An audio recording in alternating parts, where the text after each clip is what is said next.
చేయాల్సిన వ్యవస్థ ఏం చేస్తే నా టీం డబల్ అవుతుంది, ఏం చేస్తే ఉన్న టీంల లీడర్లు డబల్ అవుతారు, ఏం చేస్తే నా ఇన్కమ్ డబల్ అవుతుంది, ఏం చేస్తే నా టీంల కార్లు పెరుగుతాయి, ఏం చేస్తే నా టీంల రిటైర్మెంట్ పెరుగుతుంది. ప్రతి పాయింట్లో ఇంట్రాస్పెక్షన్ చేయాల్సి వస్తుంది. ఇప్పటి నుంచి ఏం ఎట్లా పెరుగుతుంది బిజినెస్.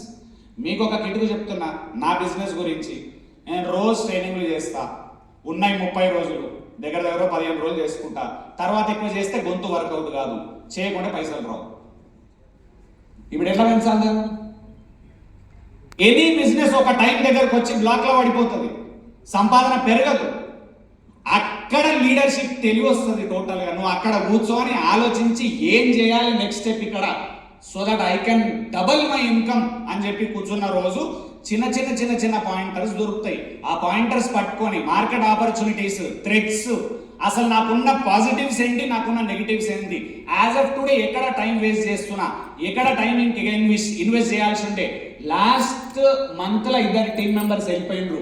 ఏం ఇష్యూ వాళ్ళు వెళ్ళిపోయినరు, వాళ్ళ ప్రాబ్లమా, నేనేమన్నా తప్పు చేసిన చిన్నగా, ఇట్లా డీటెయిల్డ్ దాంట్లోకి వెళ్ళాలి మొత్తం. ఇక్కడ నుంచి చేంజెస్ స్టార్ట్ అయితే అందరికి ఖచ్చితంగా చెప్తున్నా. ఇప్పుడు ఫుల్ సెటిల్డ్ కంపెనీ ఆధురి, పర్ఫెక్ట్ గా సెట్ అయిన కంపెనీ, అద్భుతంగా. ఏంటి అంటే హైదరాబాద్ అందరు నోళ్లలో నానుతున్న కంపెనీ ఆధురి. దాంట్లో డౌట్ నాకు లేవు, మీకు లేవు. కానీ మీకు చెప్తున్నా, ఇక్కడి నుంచి క్వశ్చన్ ఏంటి, ఆధురి అందరి నోళ్లలో నానుతుంది కరెక్ట్. నీ ఇన్కమ్ నానుతుందా అందరి నోళ్లలో, మీ ఇంట్లో నోళ్లలో? ఆర్ నీ ఇన్కమ్ ఆధురిలో డిస్కషన్ నడుస్తుందా? నీ టీం గురించిన డిస్కషన్ ఆధురిలో నడుస్తుందా? నువ్వు టాప్ 3లో ఉన్నావా? అండ్ రెండోది, ఇక్కడ 4-5 కేక్ కోస్తారు, ఖతర్నాక్ గా సెలబ్రేషన్ జరుగుతుంది. మరి మీ టీంల నుంచి ఎంతమంది ఉన్నారు ఆ కేక్ కోసే దాంట్లో? ఎందుకు నీ పర్సన్ మిస్ అయ్యిండు? ఎందుకు అసలు 0 ఉన్నారు? ఎందుకు లాస్ట్ టైం వచ్చిన పర్సన్ రాలేదు? ఎవ్రీథింగ్ డీటెయిల్కి వెళ్ళాల్సిన అవసరం ఉంటుంది. అక్కడ లీడర్షిప్. ఆయన ఇంకొక గమ్మత్తైన మిస్టేక్ ఏం చేస్తుంది తెలుసా? ఇక్కడ కూర్చున్నారు ఎంతమంది, న్యూ పీపుల్ సగం ఉన్నారు, ఓల్డ్ పీపుల్ సగం ఉన్నారు. ఇప్పుడు నా ప్రాబ్లం ఏం తెలుసా? ఏ కంటెంట్ చెప్పాలి?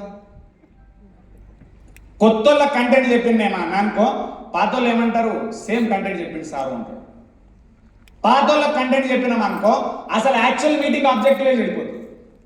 2000 మంది వచ్చారు, 500 దగ్గర 1000 పైన కొత్తోళ్ళు ఉన్నారు అనుకో, focus should be on new people. Because opportunity అక్కడ ఉంది, నాకు ఇక్కడి నుంచి కనబడుతుంది. నాకు ఎంతమంది చేయలేరు నేను చూసిన, మీరు కూర్చున్న వాళ్ళు ఎవరు చూడలేదు. ఇక్కడ మీకు తెలియదు అసలు ఎంతమంది కొత్తోళ్ళు వచ్చి ఇవ్వాలని. అండ్ అక్కడ ఆబ్జెక్టివ్ ఆఫ్ మీటింగ్ అంటారు. ఎంటైర్ రియల్ ఎస్టేట్ మార్కెట్లో ఈ పాయింట్ తెలియదు ఎవరికి. ఆబ్జెక్టివ్ ఆఫ్ ద మీటింగ్ ఏంది అని అడగాలి ఎవరినన్నా కూడా.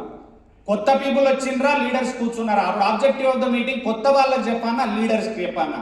లీడర్స్కి చెప్పాను అన్నప్పుడు మరి న్యూ పీపుల్ ఎక్కువ ఎందుకు వస్తున్నారు? బికాస్ మనం ఏం చేస్తున్నాం తెలుసా, ఆబ్జెక్టివ్ ఏంటో అర్థం కాకుండా మీటింగ్స్ మీద పడుతున్నాం మనం. నేను మీకు రిక్వెస్ట్ ఏం చేస్తున్నా, 15-20 మినిట్సే ఒక కొత్త వాళ్ళది కంటెంట్ చేసి లీడర్స్లోకి వెళ్ళిపోతా కంటెంట్. డెఫినెట్లీ అందరికి నచ్చుతుంది కంటెంట్. లీడర్షిప్లో చాలా అందమైన కంటెంట్ మనం పట్టుకోవాలి. మళ్ళీ చెప్తున్నా, అన్నీ మనకు విన్నప్పుడు తెలిసినట్టే అనిపిస్తుంది. ఇది ఒక పెద్ద రోగం.